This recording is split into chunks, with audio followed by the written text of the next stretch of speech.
एक व्यक्ति गांव में रहने वाला था और बहुत वैसे गांव में बिना पढ़ा लिखा, पुराने जमाने की बात, मेला देखने गया। वो मेला गांव से थोड़ी दूर पर लगता था, 4-5 किलोमीटर पैदल चल के गया। अब मेले में उसने तरह तरह की चीजें देखी। मेला पहली बार देखा था, बड़ा खुश हो रहा था। गांव का रहने वाला आदमी इतनी देर में घूमते हुए गया तो एक जगह उसने एक शीशा देखा, दर्पण, ऐसा आदमकद शीशा जो उसने देखा तो शीशे में उसने स्वयं को देखा। अब वो ये नहीं समझ पावे कि हम ही हैं।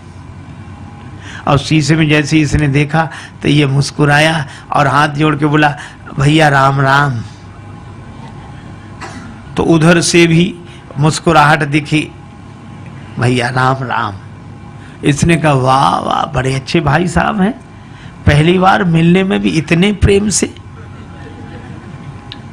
अब ये कहे, और भैया सब ठीक है? तो वो भी ऐसे कहे। बस दुकानदार से बोला, ये भाई साहब कितने के दिए? दुकानदार ने सोचा चाहे कोई दर्पण समझ के ले, चाहे भाई साहब, हमें तो पैसे से मतलब। बोले 2 रुपए के।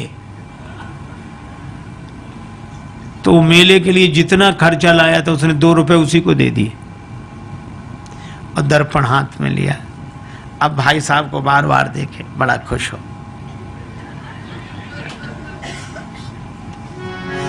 कृषक एक सीसा ले घर आयो, कृषक एक सीसा ले घर आयो, अपनों सो प्रिय साथी पाके हेरी हेरी हर सायो। कृषक एक सीसा ले घर आयो, कृषक एक सीसा ले घर आयो। तन मन धन दर्पण पे वारे, दिन में कीतिक बार निहारे। बार बार नतमस्तक है के बैठक में लटकायो। कृषक एक शीशा ले घर, शीशा लेकर आया, बैठक में लटका दिया। अब वो तन मन धन दर्पण पे वारे, दिन में कीतिक बार निहारे, अपनों सो प्रिय साथी पाके हेरे हेरे हर्षाय। अब भीतर पत्नी के पास बैठे और थोड़ी देर में गए, अच्छा 1 मिनट रुको, अभी आया। फिर जाए, और भैया अच्छी तरह हो, बढ़िया है। फिर लौट कर आ जाए और मन में सोचे, बड़े अच्छे भाई साहब हैं, ना खाते हैं ना पीते हैं और हमेशा मुस्कुराते रहते हैं, प्रसन्न रहते हैं, बहुत अच्छे हैं भैया, वाह वाह। फिर जाए और फिर आ जाए। अब दिन में 2-3 बार ऐसे ही करे तो पत्नी को लगा कि पहले तो ये कभी ऐसे जाते नहीं थे, ये जाते कहाँ हैं? ठीक है, ये जब बाजार जाएंगे तब मैं देखूंगी। वो गए कहीं बाहर घूमने, पत्नी गई देखने कि देखूं तो क्या ये बैठक में क्या है जो बार बार। अब पत्नी गई तो वहां तो शीशा था और शीशे में जो पत्नी ने देखा तो उसे अपनी शक्ल दिखी। पत्नी बड़ी नाराज, अब मैं समझ गई, इसी की वजह से आता है। अब इसने मुक्का ताना, दांत कट गए, तू तू, तो उधर से भी मुक्का ताना, दांत कट गए।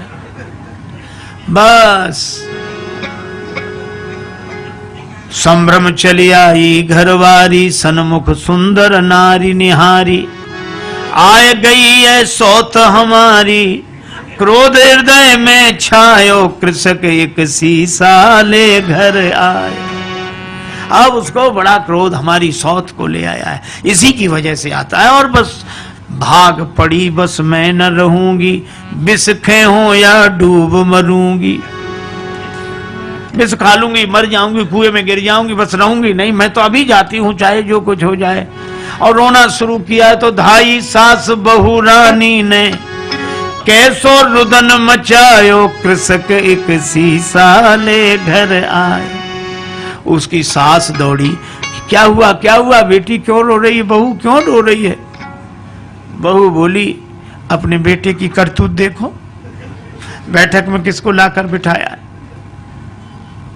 और मैं तो रहूंगी नहीं, चली जाऊंगी। और सास बोली नहीं मैं देखती हूँ, मैं देखती हूँ।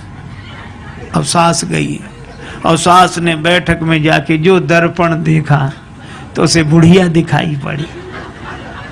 दिखेगी तो सास क्या बोली, अच्छा आप हो भाई, राम राम। वो भी राम राम बोली। क्षमा करना बहू समझ नहीं पाई। फिर बहू को डांट कर बोली, क्या कह रही है तू? बुढ़िया है, वृद्धा माता, हमारी उम्र की है, सेवा के लिए लाया होगा। आई चली सास तत्क्षण में वृद्धा दीख पड़ी दर्पण में। बहू से बोली, अरी बावरी या बुढ़िया पर मेरो लाल लुभायो। कृषक एक शीशा ले घर आए। अब बहू कहे नहीं नहीं तरुणी है और वृद्धा कहे कि वृद्धा है। अच्छा दर्पण ऐसा जो सामने आ जाए उसी को दिखा दे। बहू सामने जाए तरुणी, देखो ये बैठी और सास कहे हट मैं देखती हूँ, वो देखे सो वृद्धा देखे। अब सास बहू का झगड़ा, सास बहू का झगड़ा आके ससुर निवारो। ससुर ने कहा क्या है मैं देखता हूं, क्यों ये कलह मचा रखा है। अब ससुर आया, ससुर ने कहा तुम दोनों अलग हो। अब ससुर ने जो देखा दर्पण तो उसे बूढ़ा आदमी दिखाई पड़ा। तो ससुर बोला, अरे भैया राम राम, आप हो, माफ करना ये समझती नहीं है। दोनों को फटकारा, दाढ़ी वालों पुरुष देख के दोनों को फटकारो। ससुर बोला ससुर अरी मूर्खाओ, धर के मानो देह लजाओ, मर न गई तुम नारी पुरुष को भेद समझ ना पायो। तुम स्त्री पुरुष का भेद नहीं समझ सकी। सास कहे नहीं है तो वृद्धा बुढ़िया है। ससुर कहे कि नहीं बूढ़े भाई साहब बैठे, और बहू कहे कि नहीं तरुणी है। अच्छा अब एक बात बताओ, इनमें कौन आदमी गलत बोल रहा है? कोई गलत नहीं बोल रहा है, पर प्रश्न ये कौन सही बोल रहा है? कोई सही नहीं बोल रहा है और कोई गलत नहीं बोल रहा है। इतने में वो व्यक्ति आ गया, गांव में गया था घूमकर, क्या है? मां बोली बैठक में किसको बिठाया है? वो बोला हमारे भाई साहब हैं। बहू बोली भाई साहब है। एक तरुणी को लाकर बिठाया, वृद्धा बोली नहीं वृद्धा है, और ससुर कहे, वो पिता कहे कि नहीं वृद्ध व्यक्ति है, वो कहे नहीं हमारी तरह युवक हैं। अब जो दर्पण के सामने जाए दर्पण उसी का चेहरा दिखा दे। अच्छा अब आप बताओ, शीशा से बनते शुभ दर्शन, तापे मचो घोर संघर्षण। और इसके हाथ में जाए शीशा, उसके हाथ में जाए, इसके हाथ में जाए, और ऐसे हाथों में जाते शीशा गिर गया, टूट कर टुकड़े टुकड़े हो गया। और जैसे ही दर्पण टूट गया तो दो बचे कि एक ही, फिर दूसरा कोई था ही नहीं, न भाई साहब, न तरुणी, न वृद्धा, न वो वृद्ध व्यक्ति, एक ही था और एक ही है और एक ही। देखो कितनी अद्भुत बात। इसी तरह वह एक अद्वैत परमात्मा ही है। प्रेम में वह अनन्यता में एक होकर रहता है, ज्ञान में वह अद्वैत में एक होकर रहता है। ये तो माया के दर्पण के कारण द्वैत की अनुभूति हमें होती है, और हम अपने ही उस चेहरे को एक में दो देख लेते हैं, भाई साहब और ये और वो, सब सारा संसार बन जाता है। लेकिन एक आदमी की अंगूठी खो गई, बड़ा परेशान। एक महात्मा मिले, महाराज मेरी अंगूठी खो गई, आप तो सर्वज्ञ हैं, सब जानते हैं, तो बताएं मेरी अंगूठी कहाँ है, बड़ी कृपा होगी। महात्मा बोले मैं बता दूंगा। तो बताओ महाराज कहाँ रह गई? कुर्ते की जेब में है, तकिए के नीचे है, कि मकान में रह गई, कहाँ रह गई? अंगूठी मिल नहीं रही। महात्मा बोले अंगूठी कहीं भी हो, पर जहां भी होगी सोने में ही होगी। अंगूठी सोने से अलग हो ही नहीं सकती। हा? और सच्ची बात है, हम सबसे अलग हो सकते हैं पर भगवान से अलग हो ही नहीं सकते।